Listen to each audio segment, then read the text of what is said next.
नमस्कार सबैजनालाई। आज म तपाईहरुलाई स्ट्रेस म्यानेजमेन्टका 5 वटा टेक्निकहरु शेयर गर्न गइरहेको छु। भिडियो एकदमै इम्पोर्टेन्ट छ, अन्तिमसम्म हेर्नु होला। नम्बर 1, एउटा समस्या आयो भन्दैमा त्यो समस्या नै मेरो जिन्दगी हो भने जसरी सोच्नु हुँदैन। समस्याहरु भनेको हेर्नु जीवनको एकदमै सानो टाइनी पार्ट हो के। यो विशाल ब्रह्माण्डमा लाखौं ताराहरु भए जस्तो समस्याहरु भनेको पनि हाम्रो ब्रह्माण्ड रूपी जीवनको एउटा सानो तारा जस्तै हो। यसलाई इन्डिपेन्डेन्टली हेर्नुपर्छ। हेर्नुस्, हाम्रो एउटा समस्यालाई हाम्रो पुरा लाइफसँग जोडेर हेर्नु हुँदैन। कहिलेकाहीँ समस्याहरु आए भन्दैमा हामी पुरै जीवन नै समस्यामा परे जस्तो गरी व्यवहार गर्छौं के। त्यसरी सोच्नु हुँदैन। हेर्नुस्, याद गर्नुहोस् त 5 वर्ष अगाडि यही जेठ महिनामा तपाई कुन समस्यासँग जुधिरहनु भएको थियो। हामीलाई हेर्नुस् त्यो याद पनि हुँदैन। तर त्यो बेला पनि त्यो समस्याले गर्दा हामी कति चिन्तित भएका थियौं। हामीले कति आफ्नो इम्पोर्टेन्ट टाइमलाई हुन्छ नि त्यो प्रब्लमले गर्दा हामीले आफ्नो कति इम्पोर्टेन्ट टाइमलाई वेस्ट गर्यौं त त्यो बेलामा पनि। तर आजको दिनमा फर्केर हेर्दा त्यो समस्या हामीलाई हेर्नुस् याद पनि छैन। त्यसैगरी अहिले भोगिरहेको समस्या पनि अबको 5 वर्षमा या अबको 3 वर्षमा हामीलाई हेर्नुस् याद पनि हुँदैन। यदि यस्तै हो भने हामी हेर्नुस् त्यो समस्यालाई यति ठूलो सम्झेर किन आफ्नो अमूल्य समयलाई बर्बाद गरिरहेका छौं। एकचोटी सोच्नुहोस् त। प्रब्लम भनेको हेर्नुस् हाम्रो लाइफको पाटो हो के। हाम्रो जीवनमा प्रब्लम सधैँ आउँछ, सबैलाई आउँछ। फेरि यो धनीलाई पनि आउँछ, पढेकोलाई पनि आउँछ, गरिबलाई पनि आउँछ, सबैलाई आउँछ। यो सबैलाई आउँछ। हेर्नुस्, यसलाई इन्डिपेन्डेन्टली ट्रिट गर्नुपर्छ। एउटा समस्याको कारणले आफ्नो 24 घण्टा खराब गर्नु हुँदैन। स्ट्रेस म्यानेजमेन्टको पहिलो टेक्निक यही नै हो। समस्यालाई 24 घण्टा दिमागमा लिएर हिँड्नु हुँदैन। यसलाई इन्डिपेन्डेन्टली ट्रिट गर्नुपर्छ। नाउ नेक्स्ट टेक्निक नम्बर 2, आफ्नो समस्या कहिले पनि र्यान्डम मान्छेलाई शेयर गर्नु हुँदैन। किनकि र्यान्डम मान्छेलाई समस्या सुनाउँदा हेर्नुस् हामीले त्यो र्यान्डम एडभाइस पाउँछौं के। And this is very dangerous. Random people will destroy you with random advice. Random people will destroy you with wrong advice. ख्याल गर्नु होला। हेर्नुस्, प्रब्लम भनेको कि त एक्सपर्टलाई सुनाउने हो कि त एक्सपिरियन्स पिपललाई सुनाउने हो।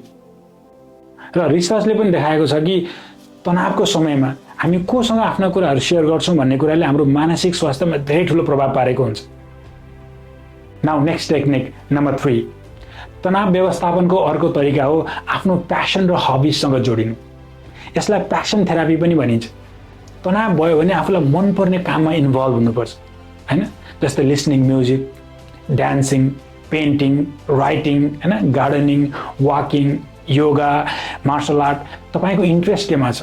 के गर्दा तपाईलाई आनन्द आउँछ, हैन? हबीजहरुले हेर्नुस् तपाईको लागि एउटा इमोसनल मेडिसिनको काम गर्छ। किनकि जे कुरालाई हामी प्रेम गर्छौं नि त्यसले हामीलाई हिल गरिरहेको हुन्छ। हेर्नुस्, त्यसले हामीलाई उपचार गरिरहेको हुन्छ बिस्तारै भित्रभित्री।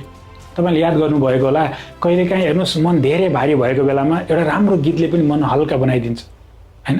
कहिलेकाहीँ बिहानै उठेर मर्निङ वाक गर्दा या कतै हाइकिङ गर्न जाँदा पनि दिमागमा त्यो क्ल्यारिटी आउँछ।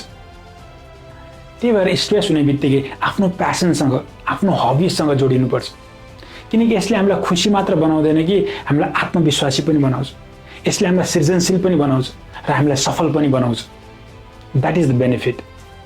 नाउ नेक्स्ट टेक्निक नम्बर 4, स्ट्रेसबाट आफूलाई टाढा राख्नु छ भने सकेसम्म बिजी हुने कोसिस गर्नुपर्छ। किनकि खाली दिमागमा धेरै विचारहरू आउँछ। हेर्नुस्, एउटा भनाइ पनि छ नि, खाली दिमाग शैतानको घर।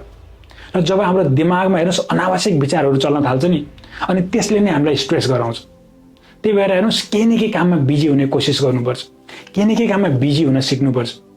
चाहे घरको काम होस्, चाहे अफिसको काम होस्, चाहे पढ्ने काम होस्, चाहे पढाउने काम होस्, चाहे कुनै नयाँ स्किल सिक्नमा होस्, चाहे कन्टेन्ट क्रिएट गर्नमा होस्, हैन, चाहे बिजनेसमा होस्, चाहे जुनसुकै काममा होस्, आफ्नो क्यालेन्डरलाई हेर्नुस् सधैँ बिजी राख्नुपर्छ। त्यसरी बिजी भएपछि हेर्नुस् हामीलाई त्यो तनाव लिने फुर्सद नै हुँदैन। म आफ्नै लाइफलाई हेर्छु, कहिलेकाहीँ मेरो क्यालेन्डर यति बिजी छ कि हेर्नुस् त्यो स्ट्रेस लिने मलाई त्यो टाइम नै छैन। हेर्नुस्, त्यो अनावश्यक सोचेर बस्ने फुर्सद नै छैन। साइकोलोजीले पनि भन्छ कि जब तपाईँ बिजी हुनुहुन्छ नि तपाईको दिमागले प्रोग्रेस फिल गर्छ, हैन? केही प्रगति गरेको फिल गर्छ। मैले केही राम्रो गर्दैछु भन्ने फिल हुन्छ दिमागलाई। र त्यो प्रोग्रेसिभ फिलिङले हेर्नुस् तपाईलाई सधैँ एक्टिभ राख्छ, तपाईलाई सधैँ एनर्जेटिक राख्छ। र जब शरीरमा त्यो ऊर्जा हुन्छ नि हेर्नुस् त्यहाँ निराशा कहिले पनि हुँदैन। किनकि ऊर्जा र निराशा एकै ठाउँमा बस्नै सक्दैन। त्यही भएर हेर्नुस् बिजी हुनुस्, एक्टिभ हुनुस्, एनर्जेटिक हुनुस्। त्यसले हाम्रो स्ट्रेसलाई इमिडिएटली कम गर्छ। Now next technique number 5, stress कम गर्ने अर्को टेक्निक हो आफूले कन्ट्रोल गर्न सक्ने काममा मात्रै फोकस गर्नुपर्छ। हेर्नुहोस्, हरेक कुरा कि त हाम्रो कन्ट्रोलमा हुन्छ कि त हाम्रो कन्ट्रोलभन्दा बाहिर हुन्छ। सिम्पल छ। त्यसलाई हेर्नुहोस्, पहिला 2वटा पार्टमा सेग्रिगेट गर्नुपर्छ होइन। मेरो कन्ट्रोलमा भएको कुरा के हो र मेरो कन्ट्रोलमा नभएको कुराहरू के हो। त्यसपछि हेर्नुहोस्, आफ्नो पुरा फोकस, आफ्नो पुरा टाइम, आफ्नो पुरा इनर्जी, आफ्नो पुरा हेर्नुहोस् टोटल सबै कुरा त्यो काममा मात्र दिनुपर्छ जुन कुरा हाम्रो कन्ट्रोलमा छ। आफ्नो कन्ट्रोलमा नभएको कुरालाई हेर्नुहोस्, तपाईँले 1 सेकेन्ड पनि सोचेर टाइम वेस्ट गर्नु हुँदैन। आफ्नो कन्ट्रोलमा नभएको कुरालाई जब हामी कन्ट्रोल गर्न खोज्छौँ नि, अनि हामीलाई स्ट्रेस हुन्छ। जीवनमा हेर्नुहोस्, धेरै जसो स्ट्रेस हेर्नुहोस् आफ्नो रियल प्रब्लमले भन्दा पनि सबै कुरा आफूले भनेअनुसार गर्न खोज्ने बानीले गर्दा आउँछ। त्यही भएर आफूले कन्ट्रोल गर्न सक्ने कुरा के हो र आफूले कन्ट्रोल गर्न नसक्ने कुरा के हो, पहिला त्यसमा क्ल्यारिटी हुनुपर्छ। हेर्नुहोस्, उदाहरणको लागि हामीले मौसमलाई कन्ट्रोल गर्न सक्दैनौँ, हामीले अरूको सोचलाई कन्ट्रोल गर्न सक्दैनौँ, हामीले अरूको व्यवहारलाई कन्ट्रोल गर्न सक्दैनौँ, हामीले हेर्नुहोस् पास्टलाई कन्ट्रोल गर्न सक्दैनौँ, हामीले हेर्नुहोस् अरूको हातमा भएको रिजल्टलाई कन्ट्रोल गर्न सक्दैनौँ। तर हामीले आफ्नो सोचलाई कन्ट्रोल गर्न सक्छौँ, आफ्नो रियाक्सनलाई, आफ्नो ह्याबिटलाई, आफ्नो मेहनतलाई, आफ्नो एटिट्युडलाई हामीले यसलाई कन्ट्रोल गर्न सक्छौँ। हो, अब हामीले आफ्नो सम्पूर्ण टाइम, आफ्नो इनर्जी, आफ्नो फोकस त्यही कन्ट्रोलेबल कुरामा लगाउनुपर्छ।